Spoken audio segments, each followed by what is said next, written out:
ईशान द्विवेदी जी, काशी बनारस। महाराज जी, आपके आध्यात्मिक मायके से ऐसा ना। राधे राधे महाराज जी। अच्छा, आपका प्रश्न जी। महाराज जी, इन्होंने लिखा है कि मैं कौन हूँ, मैं कहाँ से आया हूँ, मुझे कहाँ को जाना है।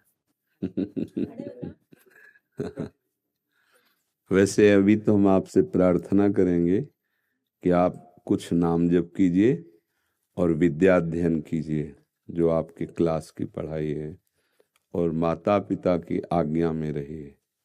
रोज पैर छूते हैं माता पिता के? ठीक है। थोड़ी देर नाम जप करते हैं। सुबह 11 महाराज, शाम को 5। काशी के हो ना, विश्वनाथ जी की।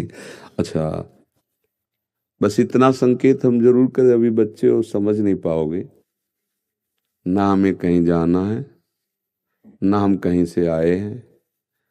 हमारा जो स्वरूप है वो सर्वत्र व्याप्त परमात्मा स्वरूप है। एक देह में आसक्ति होने के कारण ना आने जाने वाले को भी आने जाने का भ्रम हो गया है। जो अजन्मा है उसको भी जन्म का दंड भोगना पड़ रहा है, ना होते हुए भी। ये भ्रम हो गया कि मैं स्त्री हूं, मैं पुरुष हूं, मैं बालक हूं, मैं जवान हूं, क्योंकि ज्ञान का प्रश्न है। इसी स्थूल शरीर के राग के कारण काम क्रोध लोभ मोह मद मत्सर गंदी बातों में हमारी वृत्तियां चली गई, पाप कर्म बन गए। उसके अनुसार बहुत से संचित कर्म जमा है। अब नए शरीर का निर्माण देकर भगवान ने जो हमें भेजा, अब कर्म मिटाने के लिए हम आए, कर्म बंधन काटने के लिए। फिर भूल होती चली जाती, फिर यौवन अवस्था आई, फिर वही कर्म बन गए जिनके द्वारा हमें बंधन प्राप्त होता है। फिर बुढ़ापे में वही सब चिंताएं, फिर शरीर छूटा, फिर नया शरीर। एक क्रम चल रहा है भ्रम का, जैसे एक दीर्घ स्वप्न। स्वप्न में देखा हम जग गए, वहां गए, वहां गए, फिर देखा सो गए, फिर जग गए, वो सब स्वप्न ही में हो रहा है। ऐसे ही ये जन्म मरण एक भ्रम बहुत बड़ा चल रहा है। ज्ञान, भक्ति से उत्तर दूसरा है, क्योंकि काशी का विषय इसलिए ज्ञान। एक स्वप्न, दीर्घ स्वप्न चल रहा है। अभी जो हम जगे हुए देख रहे हैं तो हम सोए हुए ही हैं, क्योंकि हम अपने को पुरुष देख रहे हैं, अपने को स्त्री देख रहे हैं, विद्वान देख रहे हैं, धनी देख रहे हैं। इतना समझ लो, शुद्ध मैं के साथ कुछ भी लगा तो सोया हुआ पुरुष है।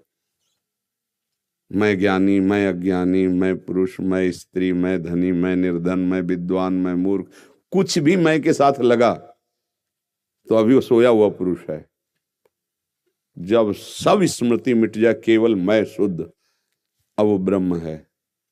ना उसको कहीं आना है, ना कहीं जाना है, ना उसका जन्म है, ना मरण है। वही जीवन मुक्त कहा जाता है।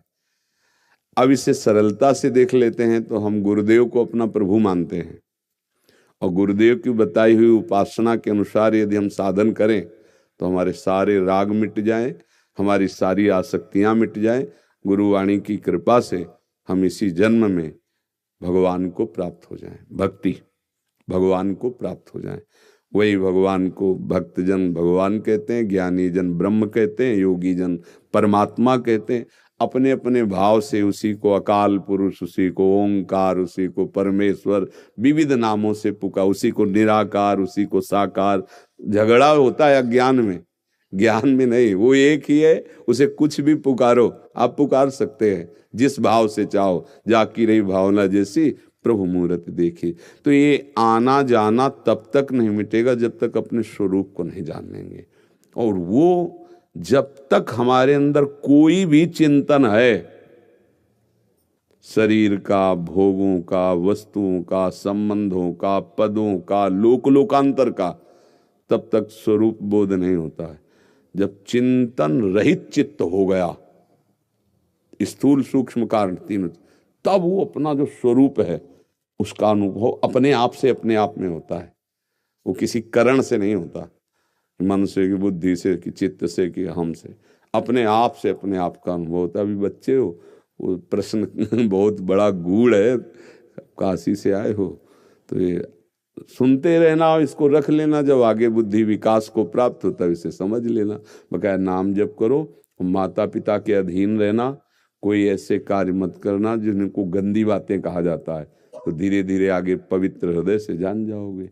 ठीक है? हाँ, हर हर महादेव। काशीनाथ की जय।